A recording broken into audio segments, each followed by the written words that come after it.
గారు కాంగ్రెస్ పార్టీ 6 గ్యారంటీలకు సంబంధించి విపరీతంగా అంటే ఎన్నికలకు ముందు ఎంత ప్రచారం చేస్తుందో ప్రజలు సరే వాటిని నమ్మారో ఆకర్షితులయ్యారో ఏదైనా కూడా కాంగ్రెస్ పార్టీకి పట్టం కట్టారు. ఇప్పుడు ఆ గ్యారంటీలు అమలు చేయాల్సిన పరిస్థితుల్లో కాంగ్రెస్ పార్టీ ఇప్పటికే 2 అమలు చేశాము, మిగిలిన వాటికి సంబంధించి కూడా దరఖాస్తులు స్వీకరిస్తాము, గ్యారంటీగా అమలు చేస్తాము. గత ప్రభుత్వము ఖజానా ఖాళీ చేసినప్పటికీ వాటన్నిటిని అధిగమించుకొని ఇవాళ ఈ స్కీమ్స్ ఇంప్లిమెంట్ చేస్తాము అనేది నిజంగా లబ్ధిదారులు ఎవరైతే ఉన్నారో వాళ్ళందరికీ వస్తుంది అని చెప్తున్నారు. కానీ ప్రస్తుత పరిస్థితితో లేకపోతే గ్రౌండ్ రియాలిటీ అలా లేదు, డబ్బులు లేవు, కాలయాపన చేయడం కోసమే ఈ దరఖాస్తుల పేరుతో జాప్యం చేస్తున్నారు అనేది.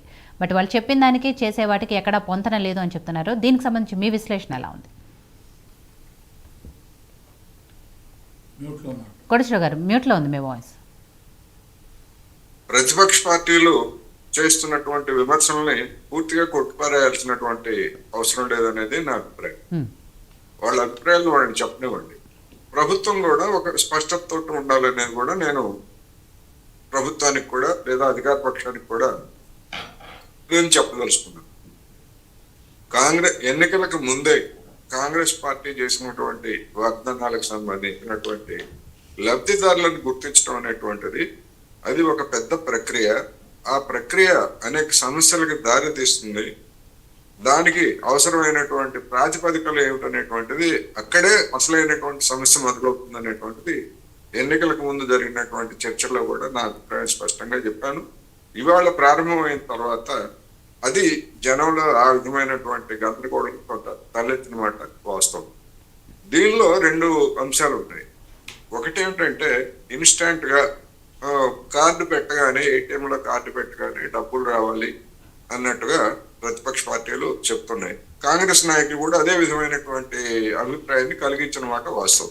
మేము రాగానే వెంటనే అయిపోతుంది అని చెప్పారు. అందువలన మనకి గమనంలో ఉంచుకోవాల్సిందంటే ఏ సంక్షేమ పథకాలు అయినప్పటికీ షరతులు వర్తిస్తాయి అన్నట్టుగా అవి అవసరమైనటువంటి వాళ్ళకి, అర్హులైనటువంటి వాళ్ళకే తప్ప ఈ సంక్షేమ పథకాలు ఏవి యూనివర్సల్ కాదు. ముందు మనం దాన్ని గమనంలో ఉంచుకోవాలి. ఇప్పుడు ఉదాహరణకి ప్రధానమంత్రి కిసాన్ సన్మాన్ యోజన ఇచ్చారు. కేంద్ర ప్రభుత్వం ఎక్కడి నుంచి డేటా సేకరించిందండి? కేంద్ర ప్రభుత్వానికి డేటా లేదు.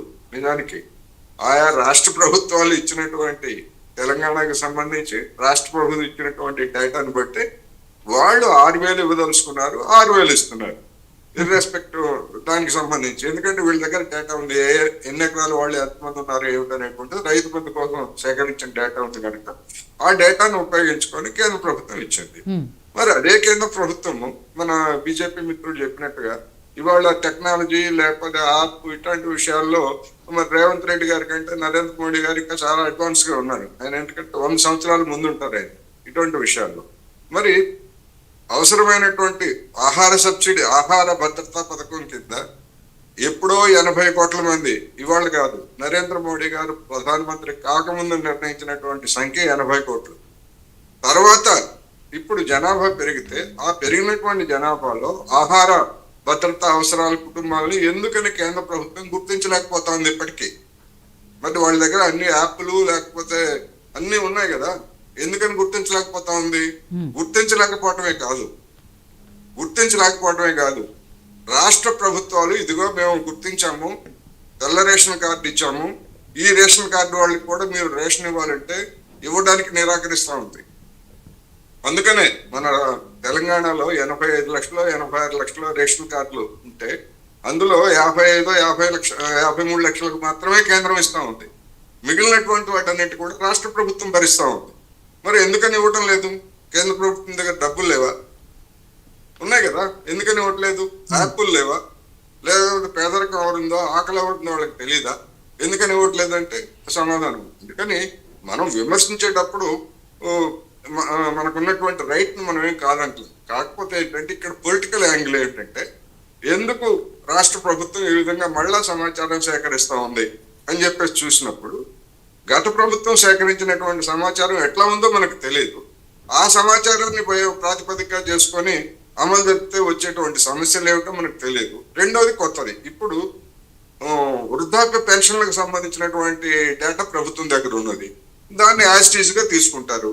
అదేవిధంగా రైతు బంధుకు సంబంధించినటువంటి రైతు భరోసా అని పేరు మార్చినా కానీ ఆ సమాచారాన్ని కూడా తీసుకుంటారు. తీసుకున్నారు ఉంది కనుకనే చిన్న అంటే దిగువ స్థాయి నుంచి ఎకరం 1/2 ఎకరం 2 ఎకరాలు ఇట్లా వేసుకుంటూ వస్తున్నారు. రేపు మొత్తానికి వేసిన తర్వాత మళ్ళీ దాన్ని సమీక్షించి కట్ ఆఫ్ 5 ఎకరాల 10 ఎకరాల 20 ఎకరాల కట్ ఆఫ్ పెట్టుకుంటారు, అది వేరే అంశం. అందుకని ఆ సమాచారం ఉంది. కానీ ఇక్కడికి వచ్చేసరికి ఇప్పుడు ఉదాహరణకి కౌలు రైతు, ఎవరు కౌలు రైతు అనేటువంటి దానికి వచ్చేసరికి కౌలు రైతుని ఆధారాలు సమర్పించమని చెప్పేసి అడిగారు అనుకోండి, ఈ దరఖాస్తుతో పాటు ఎక్కడి నుంచి తెస్తాడు? ఏ కౌలు ఏ ల్యాండ్ లార్డ్ కూడా ఎకరం ఉన్నా 2 ఎకరాలు ఉన్నా ఆబ్సెంటీ ల్యాండ్ లార్డ్ నేను ఫలానా వారికి నేను కౌలుకి ఇచ్చానని ఎవరైనా రాతపూర్వకంగా ఇస్తారా? ఇవ్వరు. ఇవ్వనప్పుడు కౌలు రైతు అనేటువంటి దాన్ని ఎట్లా గుర్తిస్తారు అనేటువంటిది సమస్య. అదేవిధంగా వ్యవసాయ కార్మికులకు కూడా ఇదే పరిస్థితి. వ్యవసాయ కార్మికులు అంటే ఎవరు? 15 సంవత్సరాల నుంచి 60 సంవత్సరాలు 70 సంవత్సరాల వరకు వ్యవసాయ కార్మికులుగానే పనిచేస్తూనే ఉంటారు. మహిళలు ఉంటారు, పురుషులు ఉంటారు. అందులో పెన్షన్ తీసుకునే వాళ్ళు కూడా కొంతమంది 60 ఏళ్ళు దాటినటువంటి వాళ్ళు పెన్షన్లు కూడా తీసుకుంటారు. ఇంకొకటి, మహిళలకి 2,500 రూపాయలు మహిళలకు ఇవ్వాలి. దీనికి క్రైటీరియా ఏమిటి? ఇక్కడికి వచ్చేసరికి కాంగ్రెస్ పార్టీకి వచ్చేటువంటి రాజకీయపరమైనటువంటి సమస్య ఏంటంటే, ముందుగానే ఫలానా వాళ్ళకి మేము ఇవ్వము, ఫలానా వాళ్ళకి మేము ఇవ్వము అనేటువంటిది కనుక క్రైటీరియాని ముందుగానే ప్రకటిస్తే రేపు లోక్సభ ఎన్నికల్లో అది వాళ్ళకి నెగిటివ్ గా మారుతుంది. అందుకని కాంగ్రెస్ పెద్దలు కూడా వ్యూహాత్మకంగానే ముందు మీరు దరఖాస్తులన్నీ ఇవ్వండి, మేము తర్వాత క్రైటీరియాని మేము నిర్ణయిస్తామని చెప్పేసి చెప్తున్నారు. ఆ చెప్పడం వెనకాల ఉన్నటువంటి లాజిక్ ఇదే. ఎందుకంటే ఫలానా మహిళకి మేము ఇవ్వము అంటే నెగిటివ్ గా ఇవ్వము, ఫలానా స్థాయిలో ఉన్నటువంటి మహిళలకి మేము ఇవ్వము అంటే ఆ మహిళకు అసంతృప్తి వస్తుంది. మీరు మా అందరికి ఇస్తా ఉన్నారు కదా, మళ్ళా మాకెందుకు మినహాయిస్తున్నారు? వ్యవసాయ కార్మికులకి అనేది వస్తుంది కౌలు. ఎందుకని ఈ తలనొప్పులంతా ఎన్నికల ముందు కనుక పెట్టుకున్నట్లయితే అది రాజకీయంగా దెబ్బ.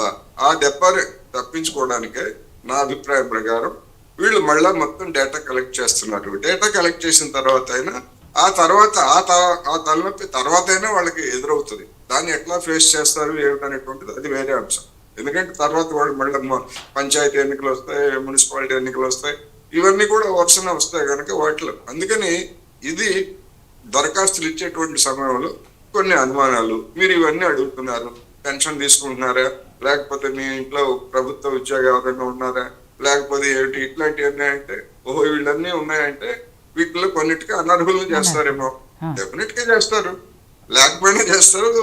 ఇప్పుడు ప్రభుత్వ ఉద్యోగి ఉంది, ప్రభుత్వ ఉద్యోగి పురుషుడు ప్రభుత్వ ఉద్యోగి అయితే భార్య నాకు 2,500 రూపాయలు కావాలని దరఖాస్తు పెట్టుకుంటే ఆమెకు ఎందుకు ఇవ్వాలి? మామూలుగా మన చర్చ ఇవ్వాల్సినటువంటి అవసరం లేదు కదా నిజానికి. అందుకని నీడీ పీపుల్ ఎవరు అనేటువంటి గుర్తించడానికి ఇది వస్తుంది. అదే ప్రైవేట్ ఉద్యోగి, ఆ ప్రైవేట్ ఉద్యోగి ఎంతకాలం ఉంటుందో తెలియదు. అటువంటి ప్రైవేట్ చిరుద్యోగులు ఉంటారు, వాళ్ళు కూడా భర్త ఉద్యోగం చేస్తానే ఉంటాడు. నీ భర్త ఉద్యోగం చేస్తున్నాడు కదా నీకెందుకు అని చెప్పేసి ఉన్నారు అనుకోండి. ఇది ఒకసారి ఖరారు అయిన తర్వాత ఆ ఉద్యోగం పోయిందనుకోండి, ప్రభుత్వ ఉద్యోగం అయితే పోదు, ప్రైవేట్ ఉద్యోగం ఫ్యాక్టరీ కావచ్చు, ఇంకోటి కావచ్చు, అప్పుడు పోయిందనుకోండి, అప్పుడు ఏమిటి సమస్య? అందుకని ఇట్లా అనేకమైనటువంటి సందేహాలు ఇవన్నీ కూడా జనంలో ఉన్నాయి కనుక ఇవాళ ప్రారంభించినటువంటి దరఖాస్తుల్లో ఆ విధమైనటువంటి అనుమానాలు తలెత్తడం సహజం. దానికి స్వస్తి పలికే విధంగా ప్రభుత్వం కూడా ఒక స్పష్టమైనటువంటి గైడ్ లైన్స్ ఇవ్వాలి. ఈ సమాచారం ఎందుకు సేకరిస్తున్నారు, ఇంకొకటి కూడా ఈ సమాచారం ఈ దరఖాస్తు చేసినటువంటి వాళ్ళందరికీ మేము ఇస్తాము ఇవ్వము అనేటువంటిది కూడా చెప్పలేదు అనుకోండి, ఇది కూడా రేపు తర్వాత సమస్యలు అవుతాయి. అందుకని దీనికి సంబంధించి గందరగోళం ఉన్నమాట వాస్తవం. ఈ గందరగోళాన్ని ఎట్లా పరిష్కరిస్తారు ఏమిటనేటువంటిది ప్రభుత్వానికి సంబంధించినటువంటి అంశం. సహజంగానే ప్రతిపక్షాల వాళ్ళు ఈ గందరగోళాన్ని ఉపయోగించుకొని మీరే కదా చెప్పారు, వెంటనే ఇస్తా ఉన్నారు కదా, ఎందుకు ఎవరు మళ్ళా ఇదేమిటి అదేమిటి ఇన్ని సమస్యలు. కేసీఆర్ గారికి కూడా వచ్చిన సమస్య అదే కదా, నిరుద్యోగులు అంటే ఎవరు గుర్తించలేనటువంటి పరిస్థితి. గుర్తించలేరు, ఎవరు గుర్తించలేరు. వాళ్ళు నిరుద్యోగులు అంటే ఎవరు అనేటువంటి ఎవరు గుర్తించలేరు. అట్లా అంతదాకా ఎందుకు? ఇప్పుడు ఉదాహరణకి నరేంద్ర మోడీ గారు ఎన్నికలను దృష్టిలో పెట్టుకొని విశ్వకర్మ అనేటువంటి ఒక పథకాన్ని ప్రవేశపెట్టారు కేంద్ర ప్రభుత్వం. దానికి దరఖాస్తులు ఏమీ లేకుండానే బీజేపీ వాళ్ళు దాని లబ్ధిదారులను ఎంపిక చేయగలరా? దరఖాస్తు పెట్టుకోవాలి కదా. దేనికైనా ఏ పదానికైనా ఒక యాప్ ఏమైనా పెడతారా? పోనీ యాప్ పెట్టడానికైనా యాప్ కి అవసరమైనటువంటి సమాచారాన్ని అదే జిరాక్స్ కాపీ అయినా అదేనండి. బీసీలు విశ్వకర్మలు కోట్లాది మంది ఉన్నారు. మీరు ఇచ్చేటువంటి విశ్వకర్మ పథకం ఎంతమందికి ఇస్తారు? 20,000 కోట్లు 15,000 కోట్లు ప్రకటించారు. మరి దాన్ని ఏ ప్రాతిపదికన ఇస్తారు? మీ దగ్గర సమాచారం ఉందిగా, డైరెక్ట్ గా నేరుగా లబ్ధిదారులకే మీరు ఇవ్వచ్చుగా. ఇస్తున్నారా? ఇవ్వలేరు. కేంద్ర ప్రభుత్వం ఎవరు ఇవ్వలేరు. ఉదాహరణకి బీజేపీ ఉంది, బీజేపీ దగ్గర పార్టీ కార్యకర్తలు ఎవరు ఫిరాయించినటువంటి పారాచూట్ బ్యాచ్ ఎవరు అంతా ఉంది. కానీ మళ్ళా దరఖాస్తులు ఎందుకు తీసుకున్నారు? పార్టీ మన అసెంబ్లీ ఎన్నికల్లో దరఖాస్తులు తీసుకున్నారు కదా. ఆ దరఖాస్తులు తీసుకొని వాళ్ళకి 10,000 వచ్చినాయని గొప్పగా చెప్పుకున్నారు. అవసరమైన దరఖాస్తులు మీ దగ్గర డేటా లేదా? మీ పార్టీ దగ్గర మీ పార్టీ అంటే మీ పార్టీ అని కాదు, ఏ పార్టీ ఏ పార్టీ అయినా కూడా అవును. ఏ పార్టీకైనా అదే సర్వేల ఆధారంగా టికెట్లు ఇస్తున్నాము అని చెప్పారు, కానీ మళ్ళీ అప్లికేషన్లు స్వీకరిస్తారు. అదే కదా నేను చెప్తున్నా. అందుకే వాళ్ళ దగ్గర డేటా లేదా? డేటా ఉంది. డేటా ఉన్నా కానీ అప్లికేషన్లు అనేటువంటి ఎందుకు తీసుకుంది బీజేపీ అలా అనుకున్నట్లయితే ఆధునిక యుగంలో? అందుకని మనం మాట్లాడటం చాలా ఈజీగా ఉంటుంది, దాన్ని నేను కాదట్లేదు. కానీ కాంగ్రెస్ పెద్దలకు ఉండేటువంటి రాజకీయపరమైనటువంటి ఇబ్బంది కారణంగానే బహుశా ఇంత అస్పష్టమైనటువంటి దరఖాస్తుల ప్రక్రియను ప్రారంభించారనేది నా అభిప్రాయం. రైట్. సో శివకుమార్ గారు, ఏదైతే దరఖాస్తుల స్వీకరణ కార్యక్రమం జరుగుతుంది అని చెప్పేసి కాంగ్రెస్ పార్టీ నాయకులు గొప్పగా చెప్తున్నారో, సరే దానికి సంబంధించి ప్రజల్లో ఎన్ని అనుమానాలు ఉన్నాయనేది ఇక్కడ మన నలుగురు మధ్య చర్చలోనే రకరకాల డౌట్స్ వచ్చాయి. కాబట్టి ఇవన్నీ కూడా ప్రజలకి తెలియాలి. అండ్ మీరు చెప్పేటప్పుడు ఏదైతే ఎలక్షన్ల ముందు చెప్పిన ప్రచారంలో ఎక్కడ కూడా ఇవన్నీ చెప్పలేదు, అందరికీ ఇస్తాం అని చెప్పుకుంటూ వచ్చారు. బట్ ఇప్పుడు వచ్చేటప్పటికి మళ్ళీ ఒక కట్ ఆఫ్, ఒక క్రైటీరియాని ఇవన్నీ పెడుతున్న పరిస్థితుల్లో రకరకాల అనుమానాలు డెఫినెట్గా ఉంటాయి అనేది. సో వాటన్నిటిని నివృత్తి చేయాలి. At the same time parliament ఎలక్షన్స్లో మీరు ఇప్పుడు ఏ కొంచెము అటు ఇటు అయినా పలానా వాళ్ళకే వస్తాయి, పలానా వాళ్ళకి రావు అంటే ఆ ఎఫెక్ట్ పార్లమెంట్ ఎలక్షన్ల మీద పడే అవకాశం ఉంది. కాబట్టి ఏం చేయబోతోంది ప్రభుత్వం, ఎలాంటి క్లారిటీ ఇవ్వబోతోంది అనేది? ముందు ప్రభుత్వం ఏం చేసిందంటే మొన్న 9వ తారీఖు రోజు ఏదైతే ప్రమాణ స్వీకారం చేసిన రోజే ముఖ్యమంత్రి గారు చెప్పడం జరిగింది, మేము పాలకులం కాదు సేవకులం అని. అయితే ఆ దిశగా ఆలోచిస్తూ పోతే మొన్న పవర్ది ఆలోచిస్తే 56 కోట్ల రూపాయలు అదే అప్పుల్లో ఉంది. ఆర్టీసీకి మొన్న ఫ్రీ లేడీస్కి ఫ్రీ ఆర్టీసీ అన్నప్పుడు ఆ పేమెంట్ ఆల్రెడీ